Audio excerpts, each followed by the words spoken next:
Hello, we're here with Chrystale. How are you today? I'm doing wonderful, Keyshawn. How That's are you? good. I'm doing good. I'm doing good. So everybody wants to know, where have Chrystale been? They act like I'm the dinosaur, honey. Like I was extinct for We a want to while. know what's going on. Well, I've been Since our favorite movie, The Players Club. since the Players What Club. have you worked on? I've worked on quite a few things. I actually went from doing the Players Club, and then I worked with Will Packer on his first films, Twa and Pandora's Box. Okay. And Will Packer and I are still really great friends. We wonder why I'm not in more of his movies, but no, he's a great friend of mine, and he's actually someone who helped me to segue into what I do a lot more now, and that's a lot of things behind the scenes. Okay. I do a lot of set deck, and I do buying for different shows, Survivor's Remorse. I've done it for the BET Awards, for Soul Train, so people don't know that side of me, that I do. When you look at something, I'm responsible for that look a lot of times. Okay. The look as far as the set? As far as the set, yeah. Okay, like the room. Everything, that's happening up there. Like I remember one year we did the set for CeeLo's performance, and he wanted everything gold. He wanted a gold lady. He wanted a piano. He wanted the Jamiroquai type of thing. Okay. So I find those things. I find those unique things. I have people that want a life size realistic unicorn, and I have to find things like that. Is that more of your passion? Here's the thing. It's part of what I love to do. And from when I grew up, I had a drama teacher who taught me, he said, listen, make yourself valuable in different aspects of production. So therefore, if you're not in front of the camera, you're not working in front of the camera, you can always be valuable doing other things. And so I knew that I was good. I'm good at decorating. I'm good at finding hard to find items and putting things together and making things happen. So basically that's something that I do enjoy doing. But, who doesn't want to be in front of the camera and the actress and have people, loving you and doing all those things for you and bringing you water, alcohol. Well, we are still loving Ronnie. Yes. We are. Is that one of your favorite? Was that one of your favorite roles to play? It was, because of course it was my first role, and then me being one of the first people from Atlanta to do a major film with a hip hop artist like Ice Cube. Okay. I was the only person that was chosen from Atlanta to do that, and I remember people telling me back then, like, do you really think you're going to get the part? There's so many people auditioning for this from LA. What makes you think that you're going to get it? And I was like, oh no, I'm going to get it, because really I just wanted to get up in there because I wanted to rap for him. And then I ended up getting the role of Ronnie. And it was funny because at the time, the other producers didn't want me to have the part, because they said, I look too much like Lisa Ray, that we look too much alike, that she had already been selected. And they were like, no, they're both fair-skinned, they're both, kind of, voluptuous and have this brown hair. I knew the ins and outs, and I had done my thing in all of the auditions. And, I didn't have the representation. I didn't have the reputation, of the who was auditioning at the time, the Sally Richardsons. We even had Robin Givens. We had people like that who were auditioning for this film. And, me being from Atlanta and him giving me an opportunity and really fighting for me when we got in the room was big. He was like, don't get in here and embarrass me now. So you did not. You did a great job. I know anybody who thinks of the movie Players Club, they remember Ronnie. Yeah, and we came up with all of that. Everything. He was like, I want to give you free reign on what this character would be, what would make it different from Diamond. And I said, I think that she would have, long nails, and she would, all of her clothes would be tight and over the top. So we sat just like how you and I are sitting, and we talked about it, and we really brought the character to life. And when he wanted to dye my real hair blonde, that's when we almost fell out. Because But you're wearing well. You're wearing well, though. Well, here's the thing. At the time, Back then, weaves weren't popular. Well, Wigs you're weren't right. popular. It was something. It was we were all on a learning curve when it came to that. And I have a lot of hair. I have like really a lot of hair. So he was like, I know what we're gonna do. Dye your hair platinum blonde. I was like, that is exactly what we're not going to do. But Kimberly Kimball, who a lot of people know now, that was her first film that she keyed on. Okay. Yeah, and so because I needed somebody to work with me very closely that was on the cutting edge of what was happening. Okay. And she was new and she was up and coming. And she was like, I know this new technique and I'm going to try it on you. And so that's what we did. Sometimes I was having 3 and 4 wigs on my head. I was having a weave, then a wig on top of that, and then like some curls at the bottom. But it worked. It was all cute. It was all cute. So there we have it. Yeah. So that was like your breakthrough. That movie. Yeah. And so now you're still doing the sets. You're still. I do the sets, but I'm still acting. I've done Christmas films with Up TV for Swirl Films, and it's kind of a franchise. It started out with the first year. They called me at the last minute. They were like, "Oh my God, we need somebody to come in." Like we had somebody at the last minute pull out. See, that's how they do me. That's how they do me because they know I'm coming on 10. But you're ready. But you're already ready. Ready. No, you're already because ready. When you stay ready, then you don't have to get ready. Exactly. And when you're professional, you could call on what you need to call on to make it happen. So now here we are 5 years later, and we've done 4 of these Merry Christmas Baby movies, and so it's a franchise with that. And then I have.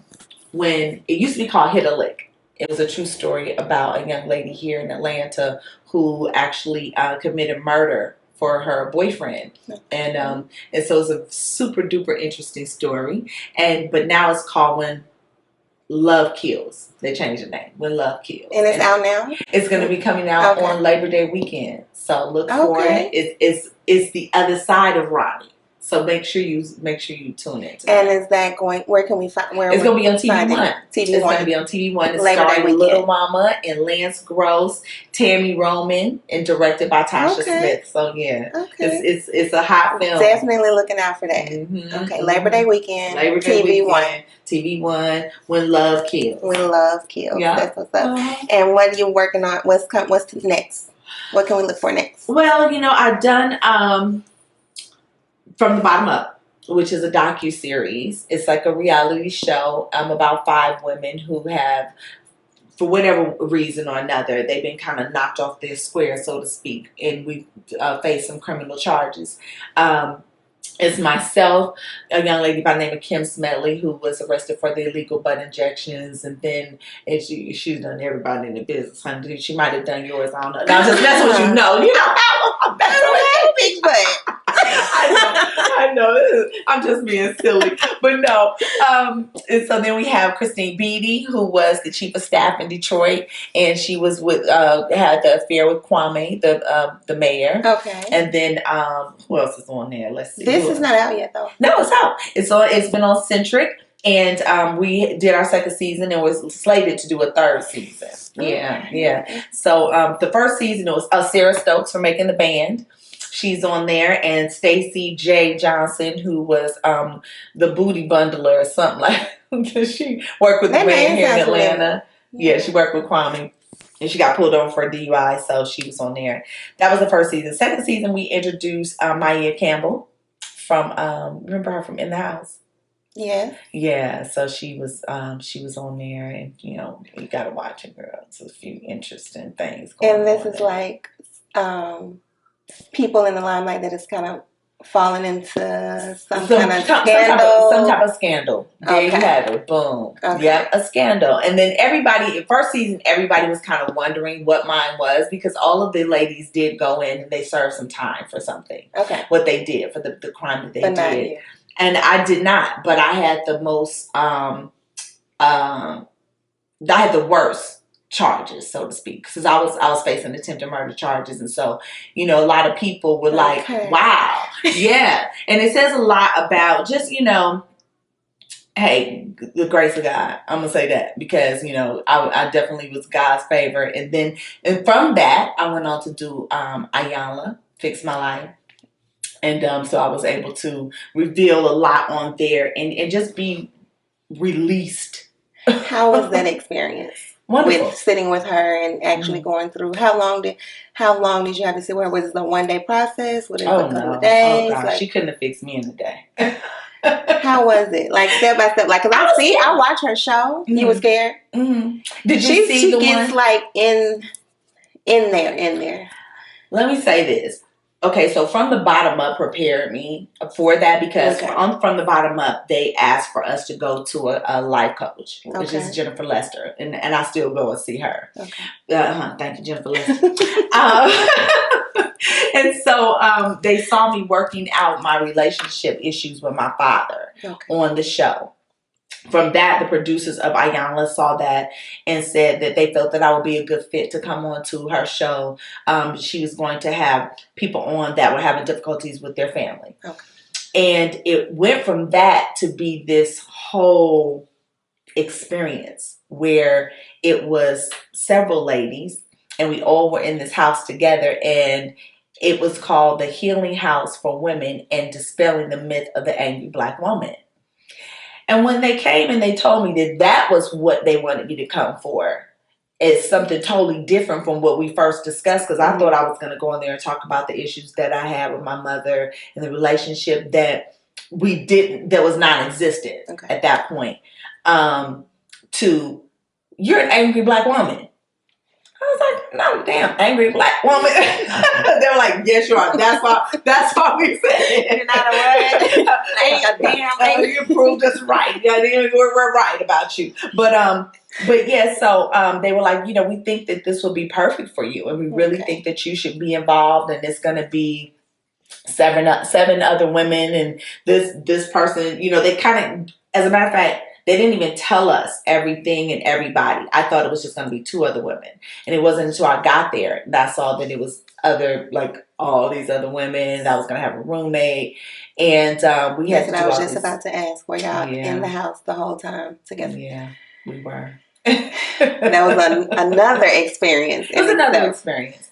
But I'm just so grateful because it definitely lifted me in a way that I couldn't have imagined before I went into the house. Before I went into the house, I thought I had it together. I thought I was like a lot of these women. Like, a lot of these women out here, look good, smell good, ride good, live good, I'm good. I'm good. And a lot of times we are covering up a lot and we're not good. And that's why we're not living life to our fullest. We're not attracting good things or great things. And so I was denying myself of greatness because I was carrying so much, thinking that I had it together. Yeah. So Ayanla called it out. Like, none of that is fake. Like, when people be like, oh, is that for the camera? No. I could tell. No. Like, her shows are very emotional. Like, I'm sitting there like, yeah. Yeah. And you have to go in it too wanting to do better, because if you go into it because you want to just be on TV or because you know, it's not gonna work. Or being closed off, then you're not going to really get the growth and the experience that you should get from it. Right. But I was there for a week. I was there for 7 days with women, and we didn't have any phone service. We were up in the mountains. Really? Yeah, no computers.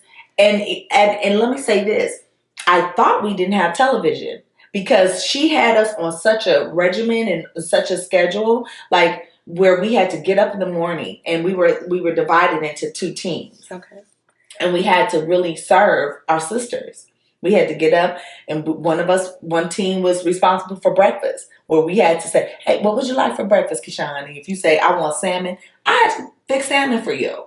I couldn't be like, girl, what you want? I'm too early, salmon. Girl, shh. Did they cooperate though? Did they make it easy for the other team? Like, or were they for the most really part, like, oh no, I want pancakes? Like, no, I mean, it was, people said what they wanted. And we adhered to that because it was about respecting and loving your sister. Okay. It really was about that.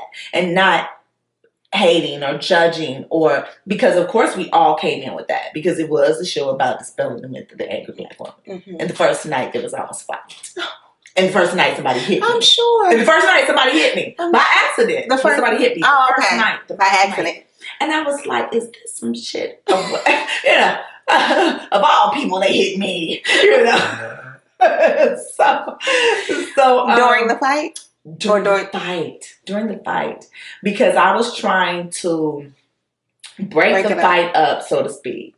And because I was thinking to myself, I've come a long way. I really, really want this experience. Okay. I really want to get the most of it out of it. And I don't want to get kicked out of the house on the first night. So can y'all calm down? Yeah. So I'm trying to break the fight up and I get hit.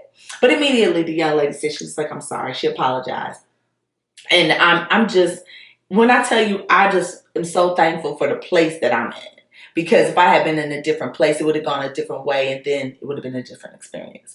So to the point where the young lady, because a lot of people were like, oh my gosh, she was so difficult, and she was so mean, and she was this, and she was that. And I still talk to her to this day. That's one of the young ladies that I talk to on a regular. But when I remember when we started revealing our stories, when we really started opening up, and I started telling everybody what I have been through and things and the layers of pain and just, you know, where Ronnie came from. Mm-hmm. People say, how you play that part so well? When we meet you, you're so nice and you're so this and you're so that. How could you play that role? You know, she's been through some things. She's been through more than her purse. You know what I'm saying? So when I started talking about those things, the young lady, she put me, she was like, oh, girl, I am so glad I did not get in the fight with you when I came, because I would have been DOA. So, you know, it's a joke that we have, you know, because you can never judge a book by its cover. You can't. And so that's where I am with everything. You know, I'm just grateful. You know, I'm just in a really grateful place, and for everything that's happening for me right now. That's good. Mm-hmm. That had to be a good uplifting experience for you. Yeah. I got on it through. I didn't get on Love and Hip Hop, even though they had called me. They did. Did they really? They did. They actually called me to be on the first Love and Hip Hop. Before they ever did Love and Hip Hop Atlanta, they reached out to me and asked me to come in, because one of my best friends was a producer on it at the time. Oh, okay. I'm gonna put your name out there, girl. Somebody be calling you, asking for favors. No, but so I came to town. Mm-hmm. This is an interesting story. I come to town. I'm like, oh, okay. She's like, yeah, the show's blah blah blah blah. Spin off from Jim and Chrissy. Right. Okay. And so I said, okay. So I went. And I remember it was K. Michelle's, Jocelyn, Rashida. Who else was there? It was the very first one. But saying that to say, when I went there, I went in. Mimi was and there, and Stevie was there, because it was women, all women. But they said too many people like you. They respect you too much. So you won't be controversial enough. Yeah.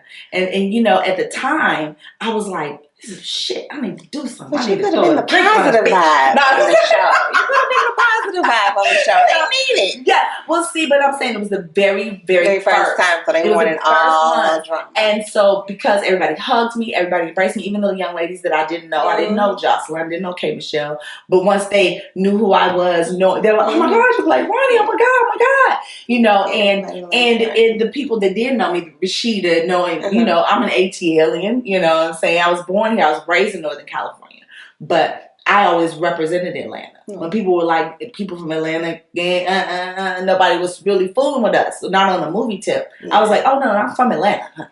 That's where I'm from. That's it. It ain't no Hollywood thing here. Yeah. So it was like the fact that everybody respected me and liked me, they was like, you won't work. You won't do. And I wasn't about to tell nobody name, nobody the rapper that I mess with. Right. Your secret's safe with me. Okay. My man's over there. That's what's up. That is what's up. So you would have never thought. So they called me first. Well, they called me back again for the second season. Okay. I was supposed to be Shay, Buffy. Yeah. Am I saying the name right? Because I know about Bucky. From Flavor of Love. So Shay. Yeah. So Shay, they called me in to be Shay's like confidant, so to speak, about what she was going through with Scrappy. Okay. And I came again. They was like, "No, bitch, sorry. Everybody still like you. Nobody, and nobody was really. What's so funny about it? And I don't know if it's because I played Ronnie. Like nobody would even really say anything to me, like out of the way. And it was like, y'all can say something too, so I can say, no, bitch, no. But they would be like, okay, well, so yeah, so that's okay. So all right, girl, you said it's all right. It's all right. So yeah, once again, I didn't make the cut. That was too nice to you. Yeah, I didn't make the cut. But now I look at that and I say, what an honor. That's a good thing. You know what I'm saying? What an honor.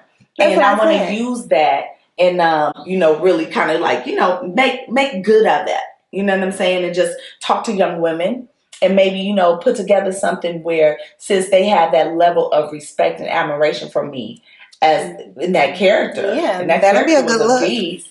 But what about the woman, Chrystale? I think I have a lot to offer, young women and talk to them and tell them. Especially after all of what you've learned from the experiences of trying to fix and trying to be better and trying to grow. Yeah. It's a story to tell. Everybody's testimony is a blessing to somebody else. So have you ever thought about that? Like reaching out, doing like a nonprofit? Nonprofit.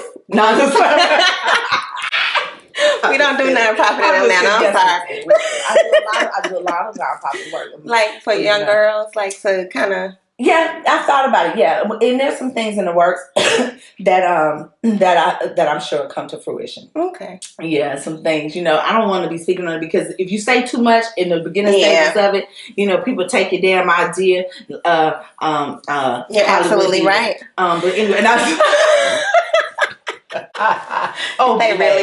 Did they really take your idea? No, girl. Tell me something. I want to know. No, girl. Hollywood diva. No, but no, it's some things that I'm working on that it's gonna be some hot stuff, and so I'm proud of it. Okay. I'm proud of it. Yeah, good. Yeah, hunty. Good. We got some things in the mix. I always say, the show they have. See, you don't watch Century because you didn't even know about From the Bottom Up. I'm getting on it. I'm getting on it. What is it called? DVR? No, go on demand. On demand. It's supposed to be on BET on demand. BET on Centric, demand. see, not a lot of people watch it, but it's a good network. It's in the growing phases. It's just like what Bravo was when they had the Orange County Housewives. They didn't have nobody else, So now they got Atlanta From the Bottom. So that's the stage they're at. Yeah, so that's the stage they're at. But start watching. And maybe one day I'll be like the Nene Leakes From the Bottom Up. I'll be the Chrystale Wilson. I have to definitely watch that. And we'll see what I'm talking about on there. I got a few good points on there. From the Bottom Up is with all of the ladies with the scandals. Yes. Okay. Yes. And some of them, I swear, that part-time job is hating, but whatever. I didn't even hear that from you. Just watch for yourself. No, you keep sneaking a little tea in on me, and I'm going. Yeah, so that's why you got to get it quick. Because it's hot. The burn, So you gotta get it. I'm listening. I'm listening. Definitely. But no, producers Nikki Gilbert, who also did produce R&B Divas and then Hollywood Divas, and she is she's a good friend of mine, so she's a producer on the show, and then she teamed up with Queen Latifah. So how was it being on a reality show for me? Yeah. It was different, because coming from a world where you really act for a living, and then to go into what you feel is reality, and you feel like you're going to really be able to tell your story the way you want to tell it, but then it's still an element of, okay, this is really what we want you to say. Not even say so much, but this is the part of your life we want you to focus on. And it may not be what you want to what you want to tell or what you want to focus on. And before you know it, something that just started out as a small little thing is this gigantic issue. Because your check depends on it. Yeah, so when people say, oh my goodness, is it fake? Is it fake? It's not fake. It's not fake. But you are put into situations to where if you wouldn't be put in that situation in the first place, you would never even be dealing with that. Makes sense. But then it's like, so then people get used to that money or get used to that fame, and then because that's just like one of the young ladies on From the Bottom Up. Me and her were perfectly cool. This girl came to my book signing. It's my book. We'll talk about it in a second. Yes, she came to my book signing. I thought we were great. This is Miss Stacy J. Johnson. Okay. Because see, I'll say names. Okay. But she came to my book signing.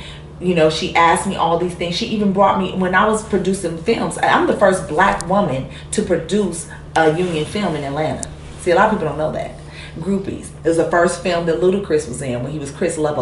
Okay. Little John and East Side Boys. So I did that film, and I did another film called The Kudzu Christmas, which was the first urban Christmas film sold in Walmart stores. Okay. See, these are things people don't know because she doesn't go out everywhere. So that's a good thing. So Stacy came to me. She brought me this DVD, and it was called How to Strip for Your Man. Mm-hmm.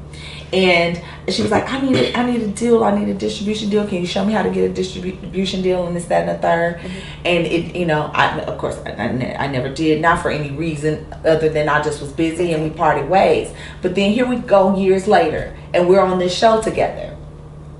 And then it became like Clash of the Titans. To my surprise. No. Oh, okay. Because here we are on a show, and it's like, who are you going to come for? Or who are you going to try to have beef with? You're going to try to beef with the person that you feel is going to make you relevant on the show. And that person just happened to be me. So I come in thinking, we're good and we're cool. And this is about to be a show about empowerment and lifting each other up. And every opportunity she got, it was like a dig. And I thought it was for TV. I was like, well, wait a minute. Can somebody give me the script? Because I'm sorry, I didn't get that, you know. And then it became a real thing. You understand? So something that was maybe slightly suggested. Like, oh, okay, well, you know, kind of say you don't really know her like that. And then suggested to you for you? No. They only suggested for her. Okay. And then we're sitting there at a dinner table, and I'm like, yeah, you know, well, girl, no. And she's like, well, I don't really know you like that. I don't know you anyway. I don't know you. And that was the time you had to entertain what was going on. So after you entertained it the first time, it became and then it grows into an issue, and then you go into second season, and then now I'm in second season, and I'm like. Okay, you know what, bitch, you're right. You don't know me. You know what I'm saying? So then it's a thing. You know, so that's kind of how it works. So when people feel like reality TV is fake, it's not that it's fake, but it's a beast. It's just a beast, and people feed the beast, and you gotta decide to not feed the beast. You know, that's why But if you don't, you won't get a check. And there you have it. That's why we have a season 3. To this day, I don't know if I'm on season 3 because you have people that are producer favorites. Oh, okay. You have people that are network favorites, and then you have people that are fan favorites. And I've been the fan favorite, but will that get me on the show? Well, everybody liked you too much for Love and Hip Hop. I've been calling all kinds of problems from the bottom up, so yeah. I gotta watch you. I should be on there. I should be on season 3. No, you know, here's the thing. The dynamic is we're grown. We've been through some things. It's not all craziness, you know. In all fairness, it does show our journey. It does show us growing, and it also shows that, you know, it's okay to have differences and be different, and you don't have to be mad or be mean or be malicious or be hateful just because you guys are not the same people. Because honey, if everybody in the room is thinking the same thing, somebody ain't thinking. Mm-hmm. So you're not supposed to agree with me all the time. We're not supposed to always get along, you know. And it's just about knowing to have the healthy disagreements. And so this season we've been able to do that. The second season, so I hope the third season will be able. That's to. What I was about to ask. Yeah. The controversy started the first season. Yeah. Second season it blew up. Did it kind of come together? Second season. Came together. So third season should be positive. Who wants to watch positive? With you and her. Did anybody else have issues on the show with each other? Oh yeah. Oh, okay. Yeah. I'm not the you know, I'm not the only person, but you know, of course I think I'm right, but are you an Aries? Oh my God. Cause I'm an Aries. I'm an Aries. I'm for real. I'll be for real. Like I'm right all the time. I'm really for real in Aries and really for real right a lot. When's your birthday? March 28th. 24th. So I'm so serious though. The Aries are right. It's been proven. Yes. And I have proved. I've said this with another Aries. Like for real. No. Seriously, we're always right. No. The real thing is, it's not that I'm always right. I won't say that, but I really try very hard, and I think very hard and long before I just come at somebody. I give a lot of opportunities and a lot of chances and a lot of warnings. I'm almost like caution tape. Yeah. You know what I'm saying? And if you decide to cross the caution tape, that's your fault. You were still right. You're in danger zone. Right. Let's play this around. And you said Stacy, the girl Stacy came. She was like, y'all were cool. She came to your book signing. The book. Yes, the book. My book. So the book has been out for a while. It's getting great reviews on Amazon. It's called Sex Appease. And so basically, let's see. So and then people always wonder what that is. We might have to blur that out. We might have to blur it. That's a little whipped cream and strawberry on the top of the butt. Yeah, it's my favorite cupcake, which is a strawberry cupcake with cream cheese icing on the cheeks. But that I just don't know. I was going through something at that time. Very thought-like. But very appealing. But what made me write the book was I had so many people come to me and ask me, because I love to entertain, I love to cook. I'm a great cook. So much so that I have a line of seasonings. So that's another thing that I'm working on. It's called Stuff. Everything is a stuff, like hot stuff, good stuff. Everything's named after stuff. But anyway, so everyone come to me and say, how did you make that? How did you make that dip? How did you make those greens? How did you cook that chicken? How did you do this? And then I'm also I'm a hopeless romantic. And people would not believe this, but I'm kind of like passive in a relationship. I like for a man to be a man. If you're not gonna be a man, I don't know what you're gonna be. But you're not gonna be with me. So they will always ask me, well, what do you do? What do you do to surprise your husband? And I have men come to me and ask me things that they could do for their wives, for their girlfriends. And so I said, you know what, I'm gonna just write y'all a book. And so that's what I did. And that really came up with Sex Appease. So what Sex Appease is, it's recipes with erotic stories, tips about relationships combined. So yeah, I don't name anybody because it's not a tell-all book. Okay, well that's good enough. We got some Sex Appease. That'll be interesting. And the recipes are tried and true. They're very awesome and great. Like I get people calling me all the time, like, "Oh, girl, oh my God," and they're easy. Yeah, it's almost like a bump up from Auntie Faye. Recipes Auntie Faye. And where can we find your book? It's on Amazon.com, and it's also available on my website, which is www.ChrystaleWilson.com. Okay. Yeah. I'll be picking up a copy for sure. Yeah, you gotta get yourself a copy. For real. When I say it's awesome. And before I even released the book, I made every type of person read it. I made housewives read it. I had a ball player read it, like a football player, a basketball player, a housewife, a hoe. I had everybody read it. And so I wanted to get their feedback, because I wanted them to be honest with me. Like, how long did it take you to read it? Did you just know to the side? And I have pictures in there for the men and some of the women. But when I was surprised when the basketball player called me in 3 days, he was like, okay, no, I could not put it down. And I read the whole book in like 3 days. Like, it's awesome and it's great. So I was like, okay, I think it's a winner. So it's not just for women, it's not just for men, it's across the board. Well, that's what's up. I'm looking forward to it. Don't go in there reading and trying to figure nobody out now. I'm not. I'm not even that nosy. I'm not nosy at all. I feel tea coming on. I feel now, if you tell me, I'm going to listen. True Aries nature. I'm not really nosy. But I'm not really nosy. I know. I don't go looking for stuff. The seasonings. The seasonings.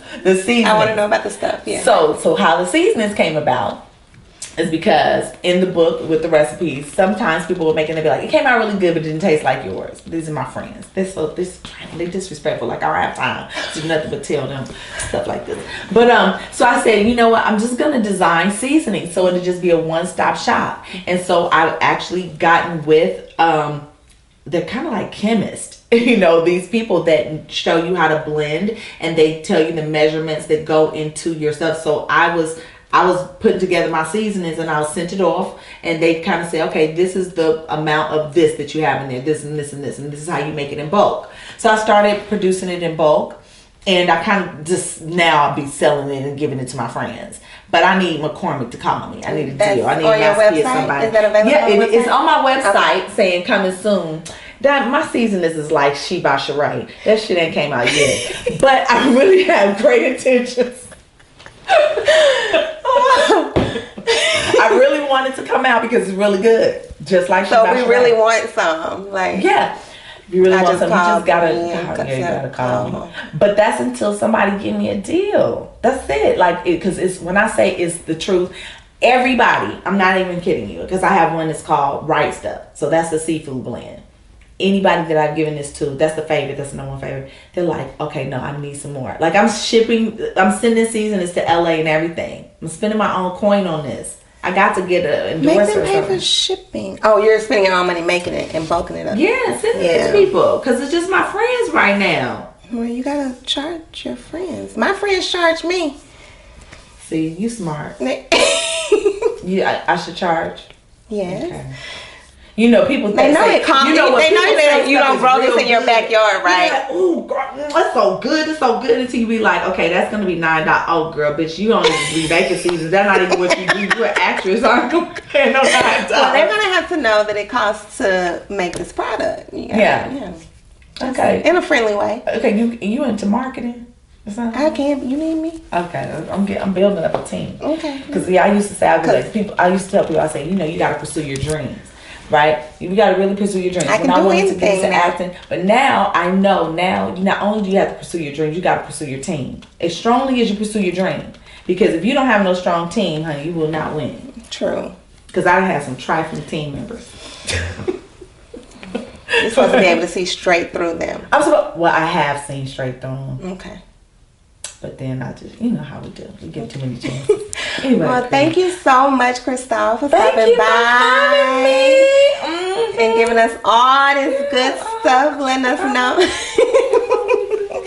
Letting us know what's going on. We're going to get this book. Yeah. We're going to visit the websites. Visit the website. And we want some stuff. So we got to figure out how we're going to get this stuff. I like the way you say that, too. Yeah. You can market that. The endorsing. Thank you so much. I really enjoyed talking to you. Much. You too. It's been fun. Thank you. Hey, it's your girl Chrystale, and if you want to follow me, you can check me out on Instagram at Chrystale the Prototype, and that is CHRYSTALE,